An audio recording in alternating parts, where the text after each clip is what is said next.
Hi guys, and welcome to topic 3. This is chemical monitoring and management. What we want to do in this first video is just kind of set the scene for how this particular topic is going to, I guess, be played out. And it's important to try and get the bigger picture for each of these, because when you're trying to collect all the little facts that you need in order to understand the key concepts, it's important to be able to set them into that wider context of exactly why you're studying this. So this topic is really about how chemists work, why there are certain types of things that they might need to monitor and or manage in terms of the chemical processes and reactions that occur. So let's have a look.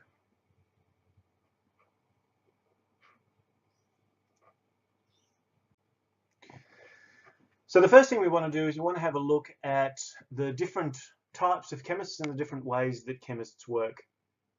And I'm going to base some of the material for this particular video on the Royal Australian Chemical Institute's site. The Rucky site has is a site for all professional chemists to be part of. It includes educators like teachers, but it also includes people who are working in industry and who are seeking to, I guess, ensure that they keep in collaboration with a community of people who are working together in the same or similar fields in order to share information and benefit from the work of each other. So Raki promotes the practice of chemistry. It's designed to try and look at what chemists do and how this can be promoted in the wider society.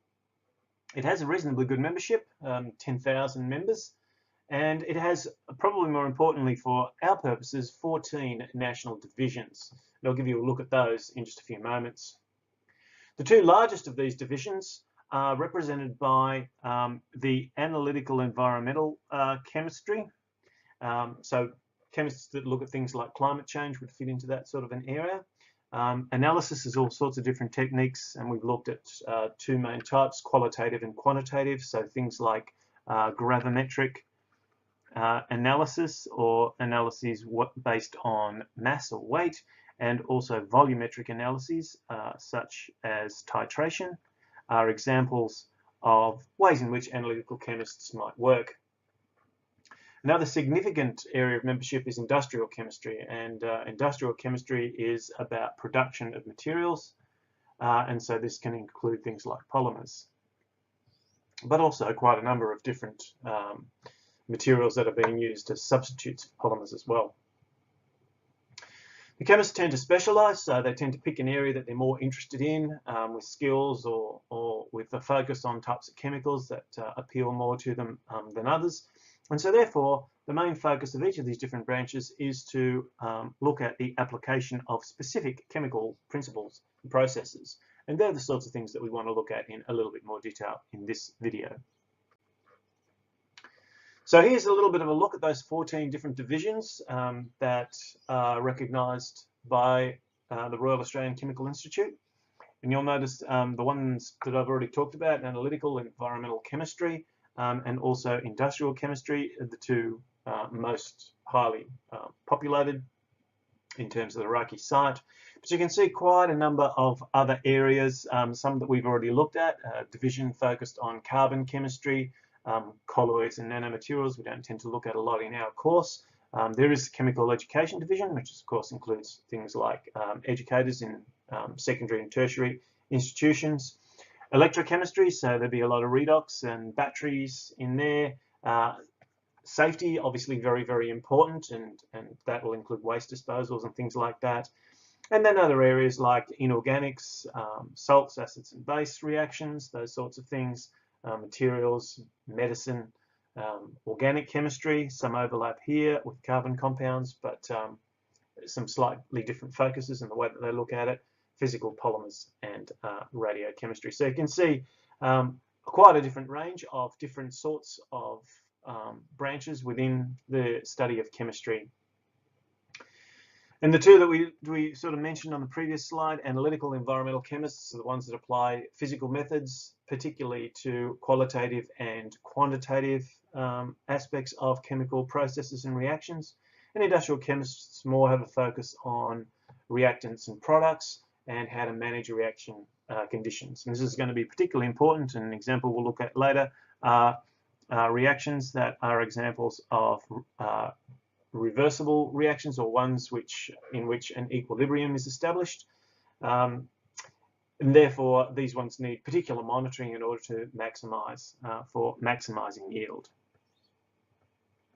And this is going to be very important in the next section of this topic when we look specifically at the Haber process in this context. Now, 14 is a lot to try and remember, so maybe we'll just sort of group them together a little bit to try and understand them a little better. To do that, we can look at, say, 5 key areas.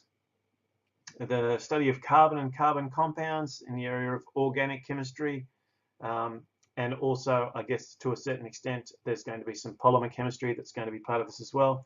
Inorganic chemistry, which is more about whatever's not covered in organics, so inorganic salts, particularly the salts formed from ionic substances. Analytical chemistry is about measurement. Physical chemistry is really about studying the physics of chemical atoms, molecules, and also subatomic particles. And then biochemistry, particularly related to the application of organic chemistry in living systems. Now, one of the things that's very important for you to do is to have a particular chemist that you want to focus on. This is an interesting one. The Ig Nobel Prizes are a sort of tongue-in-cheek look at parallels with the Nobel Prize and the sorts of different areas that scientists work in and the different research that they produce. So what was interesting about Professor Colin Raston, and I didn't select him because he has the same first name as me, that's purely coincidental, is that he has developed a machine which allows him to unboil an egg, take an egg where all of those proteins have been denatured through the process of heat in order to turn them from the yolk and the white albumin into the egg that we know. And his machine, which is based on vortex fluidic technology, is able to unravel the proteins and return a cooked egg back into that sort of raw mass.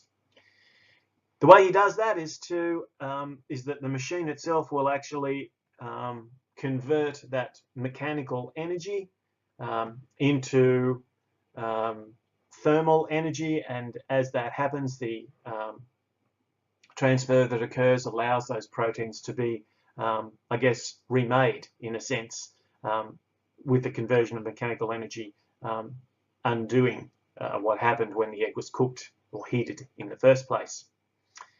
Of course, this is a little bit of fun, but most science starts with an interesting problem and can often have very significant implications.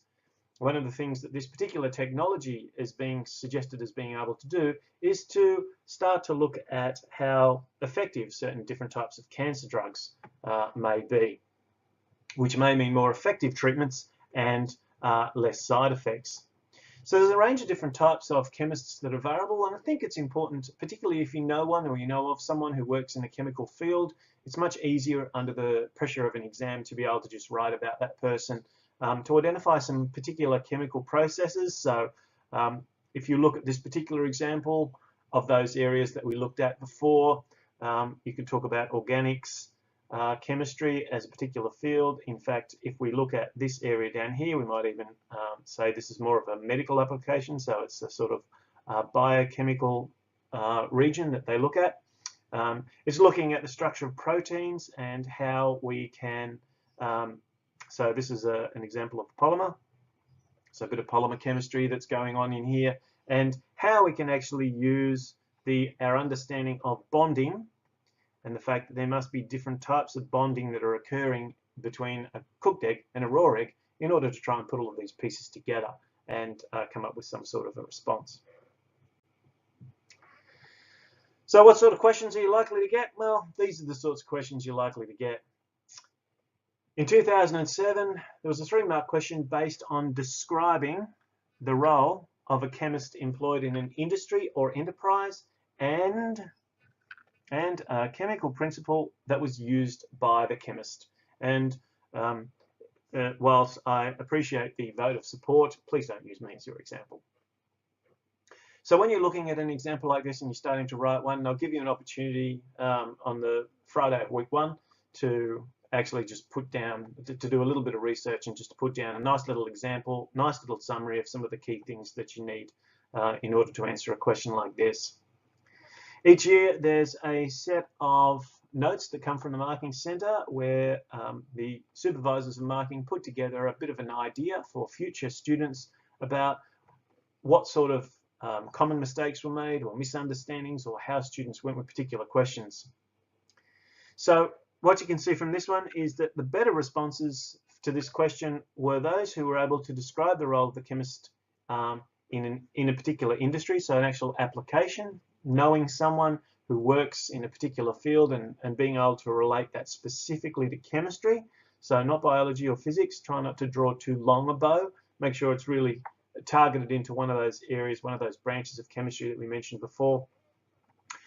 Particularly areas like analytical, quantifying certain types of chemical reactions, monitoring some aspect of the environment, or the production of certain types of materials, and that could even be someone who's doing quality control in the food industry, but equally it could be someone who's producing something like the iron ores and steels that we saw down at Port Kembla excursion.